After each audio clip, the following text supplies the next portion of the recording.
Buonasera e ben ritrovati con l'informazione flash di New Sicilia. I principali titoli di questo pomeriggio: situazione drammatica in Sicilia, in particolare nel Palermitano, dove da 24 ore sono continui gli incendi anche in centro città. Difficoltà per i vigili del fuoco che hanno dovuto interrompere i voli dei Canadair per via del forte vento. Arrivano importanti novità sullo stupro di gruppo a Palermo. Analisi tecniche sul telefono di Angelo Flores, uno dei 7 indagati, hanno portato a scoprire la presenza di 2 video e diverse note audio registrati durante l'aggressione. Sarà l'autopsia a determinare le ragioni del decesso di Giovanni Giannone, 57 anni, avvenuto martedì nell'ospedale Maggiore Baglieri di Modica in provincia di Ragusa durante una colonoscopia. Indagati medici e infermieri.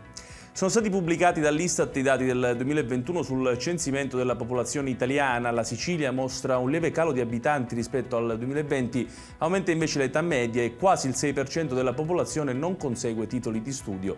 Chiudiamo con il meteo. Domani entra ufficialmente l'autunno e la nuova stagione porterà le prime piogge che colpiranno in mattinata il Trapanese e nel pomeriggio le zone interne, temperature in calo.